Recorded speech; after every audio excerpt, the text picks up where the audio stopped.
Hey everyone, thanks for joining us today. I'm Jim Ewing with Provision Solutions. We've enjoyed sharing insights, inspiration, and informative updates through our Marketplace Ministries events. Whether in person or virtual, there's been a wealth of great resources provided. Details are provided in the comments below, along with information on staying informed of upcoming events and interacting with others online. We trust you'll enjoy the segment and invite you to be a part of our Marketplace Ministries Network.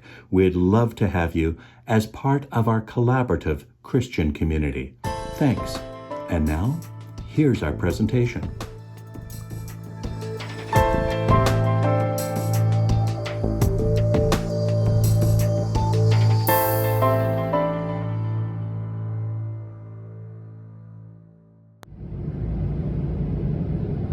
You've likely experienced this feeling as well.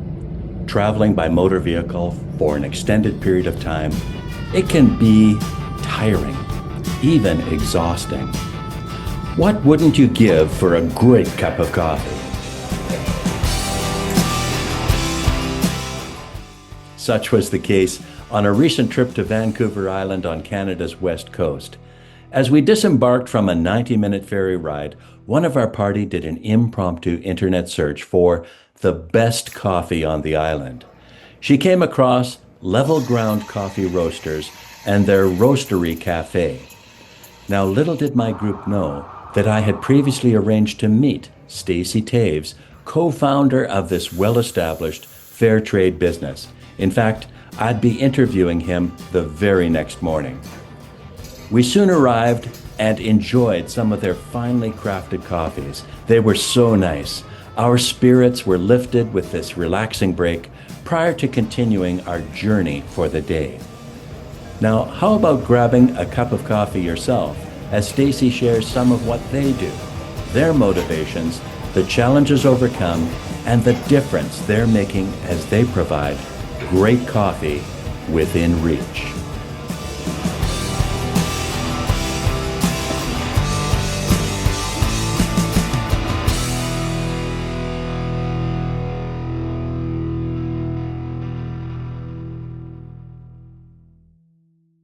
These are the loading bays where coffee that's cleared customs in the Port of Vancouver would receive containers of coffee. We have to hand unload every sack, and then we get it onto basically glorified pallets called dock boards. And the goal is to not have a person break their body down, but rather have a forklift move it easily. So our coffee moves to the back in its green unroasted form.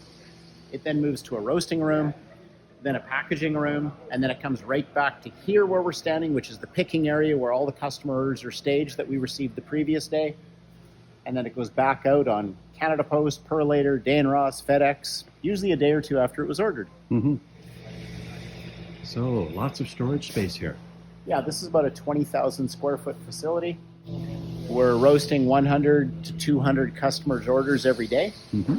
And we buy all of our coffee in 20-foot shipping containers, which is 42,000 pounds. And we're trying to generally, because of high volume and high demand right now, send out a roasted shipping containers worth of coffee every week. So every week we're running basically another container.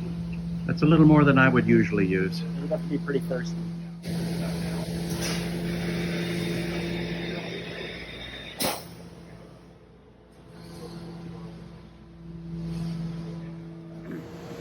So these are the sacks of coffee we get from Origin. We're buying every year from 10 different countries, probably 16 different small-scale farmer co-ops. The coffee is green, unroasted, very similar to unpopped popcorn. The sacks are 60K or 70K, depending on what country they come from. And then we move them with a forklift way up there where I'm pointing. And from there, we open up each sack, and it gets put into a food-grade storage tub, and then that's connected to a vacuum, and the vacuum connects to any one of 10 silos, and every silo holds 1.5 tons of green coffee. Every silo is for different countries. There's silos up there for like Tanzania, Ethiopia, Honduras, Vietnam, Thailand, etc. And that's like the pantry. All the coffee is there, staged, ready to go into the roasting room, which is adjacent and below. And this way someone can always be filling the silos up with green coffee so that the person running the roasting machines always has coffee available to them to keep running the units. Awesome.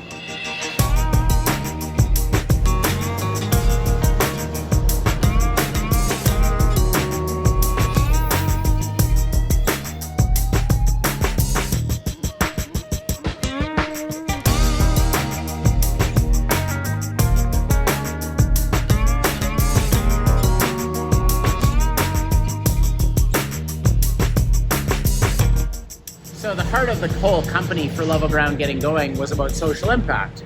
A direct trade relationship with a small-scale farming cooperative, seeing a living wage paid into the community, helping to tell their story and identify the origin of the coffee that we're importing or the other products that we're importing, because we really want customers to be able to easily connect the dots. We're serving as a bridge or a conduit between a producing community and a consuming community.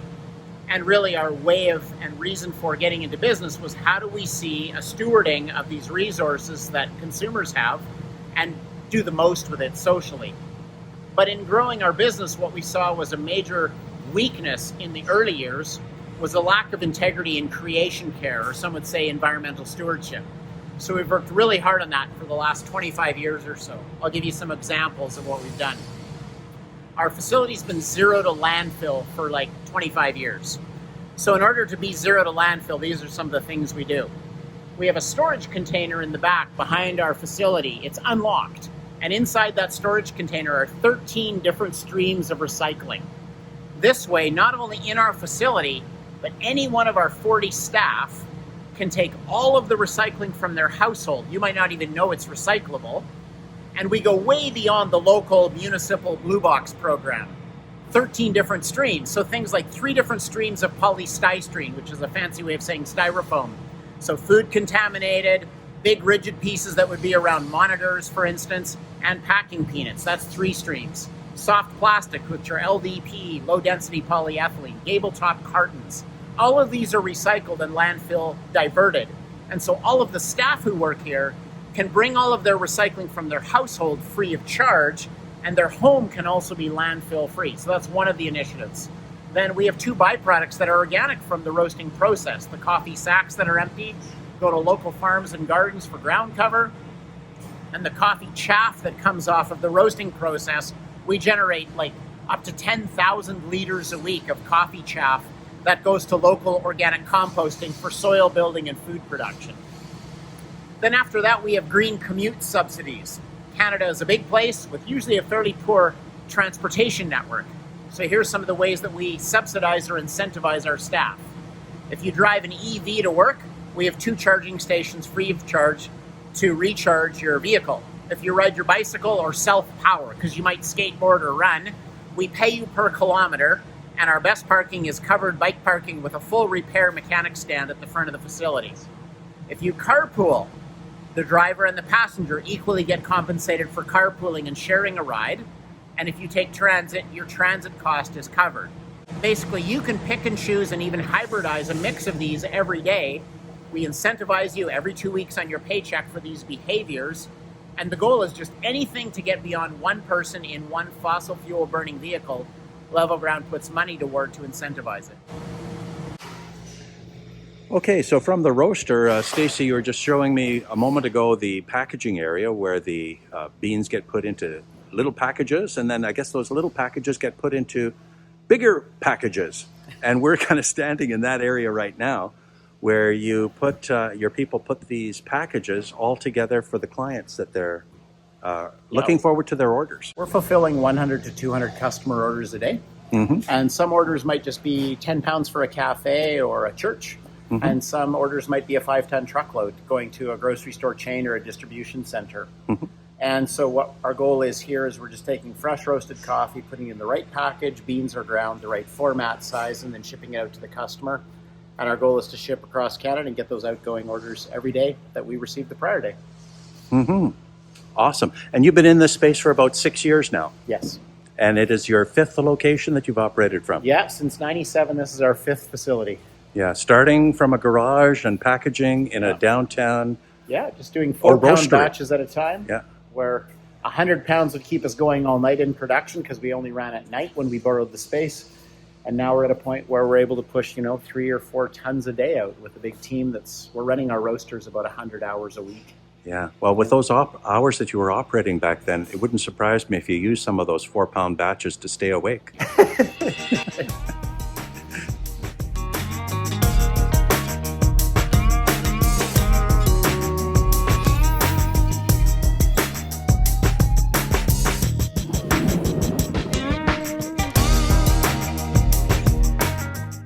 Basically, each of us who were involved in starting Level Ground were focused on changing the quality of life and the future prospects for small-scale farmers.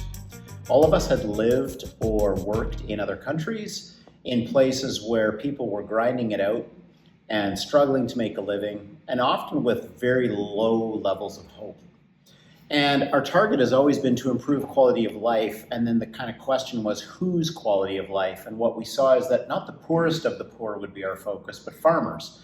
People generally with access to land and a lot of skill, but not access to market. And so there's a lot of opportunity if you can access market for small-scale farmers and bring their products in together. So we modeled our business on Mennonite Central Committee, MCC's idea of 10,000 villages stores, which were fair trade shops for people with indigenous or hand-making skills, but we moved into consumables, so things that you and I would consume and eat or drink on a regular basis, to increase the amount of money flowing toward the farmer through that business model. So we got going in the late 90s and 97. We started out buying one shipping container of coffee from a small-scale farmer cooperative in Colombia, and the focus from the get-go has always been, how do we see a quality of life improvement for the community economically, to live out justice and to show thoughtfulness in our buying practices? That was really the essence of getting Level Ground going.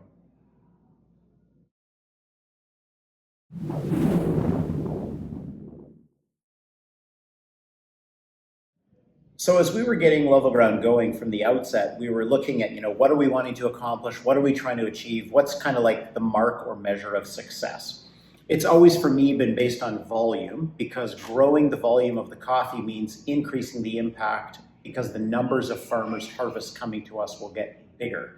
So we're at a point now, we're closer to year 30 than any other milestone, and we have the annual harvest of between 5,000 and 10,000 farming families coming to our facility. So there's tens of thousands of people whose lives are directly impacted by it. So our model from the outset was not to have the very best coffee or to pay the highest price. The goal was long-term relationships where livable wages were being paid so that we could create long-term traction, customers who would keep on buying, farmers who would keep on producing, and the opportunity for both would continue. Our current catchphrase is, it's great coffee within reach. So it's great coffee that an everyday farmer with good skills in the right terroir at the right elevation is able to produce coffee that Level Ground's going to want to buy, and that the price and the quality that we're offering to the customer in North America is such that they're going to want to drink it every day, they're going to enjoy it every time in every cup, and they're going to go, this is money well spent, this is great value proposition for us. So we've always bought, not in micro lots or little skids, but always whole shipping containers from the get-go. Adding origin to origin, starting with Colombia, then Bolivia, then Peru, then gradually starting with East African countries like Tanzania and Ethiopia. Now we're buying from 10 different countries every year and shipping as much as a whole shipping container of roasted coffee out the door every single week of business. So it's entirely based on basically customer votes. If people like the coffee, if our reach continues to grow, if the value proposition is good, more farmers' products are coming in, and more farmers are receiving a great gainful income from it. So that's really been the marker of success from the outflow.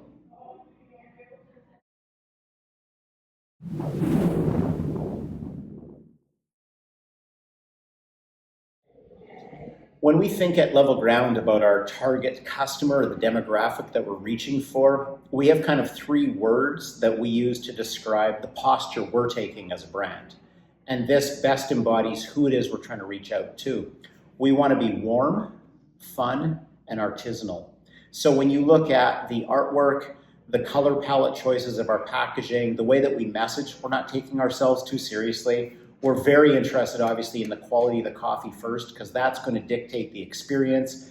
And the most likely customer who's going to listen to my story about social impact or caring for creation or any of these things that we would measure as great ways to grow and show integrity, that's all going to be predicated on, did you like the coffee? If you don't like the coffee, you're not going to want to listen to the story. We've inverted a lot of that over the years. We've changed it a lot. I came out the gate in the 90s building the brand, always talking social impact. But what we discovered time and again is people were interested in the coffee first, which they should be. It's a coffee we're selling. And social impact would happen if we were good at the coffee craft.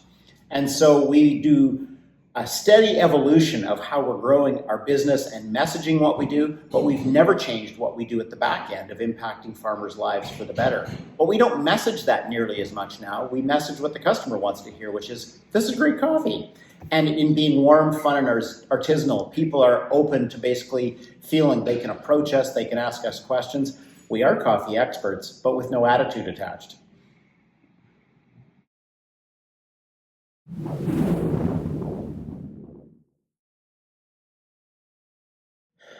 So much about growing and especially scaling a business is successfully navigating partnerships. Now, we've always come out the gate with a focus on farmers, but in the end, we can be fully focused on farmers and completely miss a target demographic. We can totally miss out on our pricing. We may not have a good distribution model with our finished, ready-to-drink product. So how are we going to succeed in all those different areas? Now, when we look at fair trade and the approach that we've taken to justice in the marketplace, that's predicated on, I've always said, kind of three-legged stool: dialogue, transparency, and respect. Now, that's really the foundation of any great working relationship. If you've got open dialogue, you've got transparency in your way of doing business, and you're respectful with one another, that's not just going to have legs with a farming cooperative. That's going to have legs with a distributor, with a grocery store, with a church community, anybody that you work with. And so we've really been relationally focused in all the things that we do. When you look at our 4 values, there's one that I would say really stands out relationally. Again, we call it uplift everyone. So it's put to the test most in customer service and feedback, because customers don't usually call you up to say, hey, you hit it out of the park, we got exactly what we wanted. They usually contact you because something went wrong in shipping or distribution, or they didn't get what they'd ordered. So how can you, as a service rep, for instance, at Level Ground, take that frustration or that concern that a person has and uplift them in the process? If you can find a way to do that in your day-to-day relationships, you basically have a winning ticket on building a team, building a culture, because you're learning that it's not going to be perfect and it's not going to be easy, but with hard work and attentiveness, you can understand the point of view that that other person has and hopefully achieve common ground in what you're trying to do. So it's extensive for us now. We're bringing in products from 15 or 16 different farming cooperatives. We're buying millions of dollars of US dollars with which we buy millions of pounds of green unroasted coffee. We've got in-pound freight and logistics, but we've also got a staff of 40 people who are here working on all the staging of the project and product. And then we're moving it out through marketing channels and through distribution channels, and everything from servicing equipment that breaks down at a cafe to running a flyer ad campaign with a local grocery store in your province. And so trying to do that at every level is always going to be relationally intense. And so being able to take yourself not too seriously, be curious to ask more questions than make speeches is going to usually set you up. And I'd say my biggest takeaway in building relationships over the years is that I want to always frame my questions with an answer option that's neither yes nor no. It shows curiosity rather than the fact that I'm trying to herd you in a certain direction. And so when I can ask an open-ended question that doesn't require a yes or no answer, I give people a spectrum on which they can land with their answer. I probably am going to extend the relationship and strengthen it as well.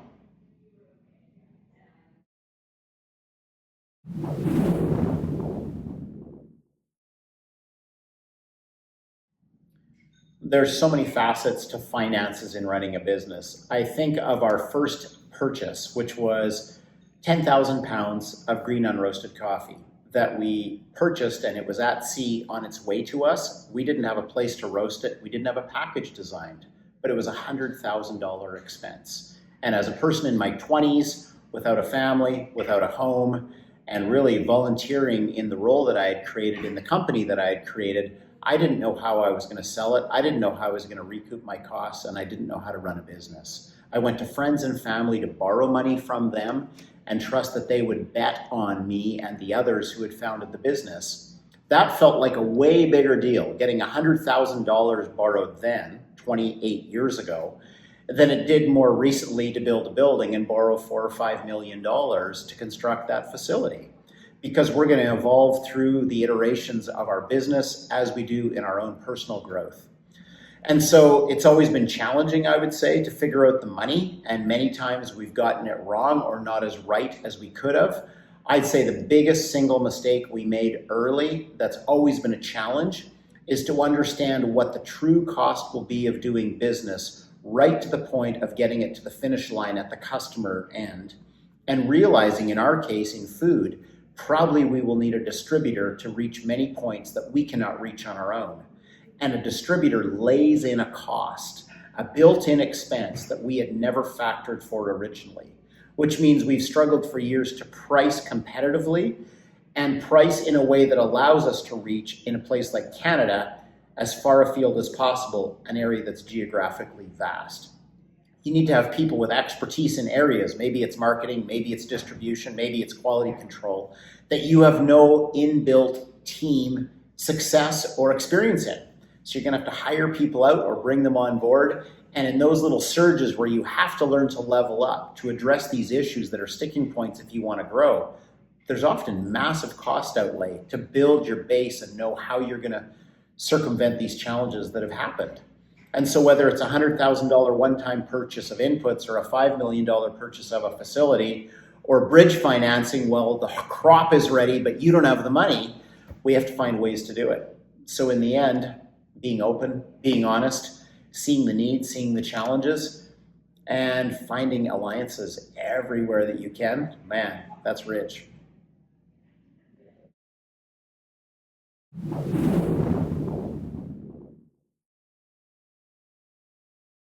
Stacey, we're talking about financing right now and a little bit on the debt side versus equity side and different options that might be in front of people that are looking at getting into business or expanding their business. Do you want to talk a little bit about what you've seen? We didn't have a proven business model. We were coming out the gate saying we were going to pay more to farmers than our competitors, which doesn't really pitch well to a potential lending institution. The idea that we had when we went to credit unions and banks early on was not something they wanted to invest in. We didn't have any capital.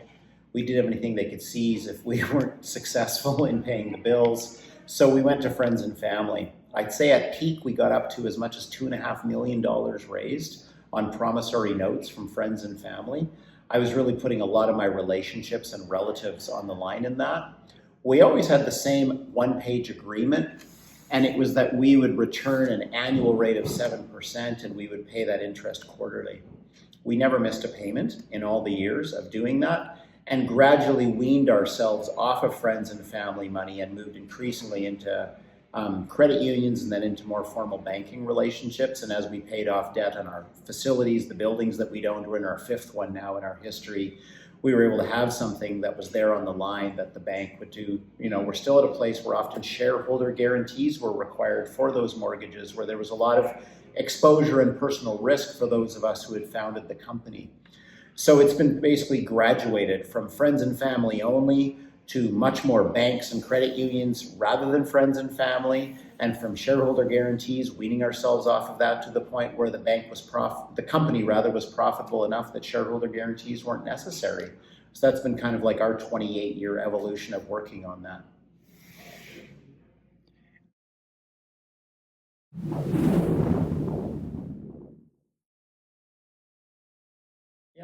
For myself in my business life and in my personal life, I'm pretty consistent on setting targets. And a target then needs a path which needs to be followed in the best of my understanding to get to. And so learning what the incremental iterations or little tiny steps that will cumulatively add up to target acquired, target successfully hit is probably one of the most necessary skills that I've had to develop in my life.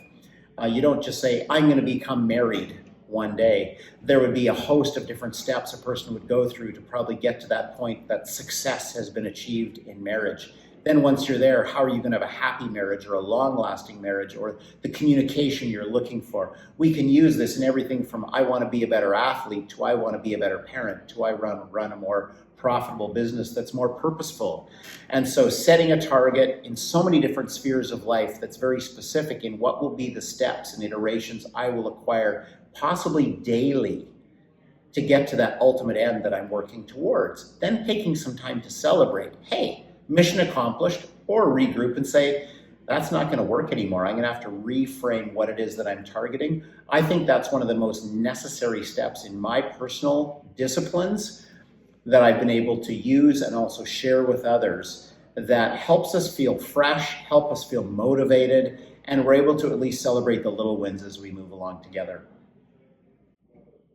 Stacey, thank you so much for your time today and the wisdom that you've shared with me and with our audience. Thank you so much. Thanks, Jim.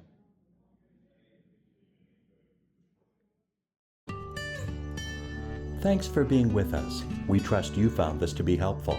And if so, please give us a like, a follow, and a share. The Bible says in Matthew, "Let your light so shine before men that they may see your good works and glorify your Father which is in heaven." If you're launching or growing a business, a ministry area, or a special project, or if you're involved in helping them as a resource or service provider, we'd love to have you participate with us. Stay informed of upcoming events and items of interest by subscribing to the Marketplace Ministries Update, sent out periodically. May God bless you as you do your best to faithfully represent Jesus Christ in the marketplaces of life.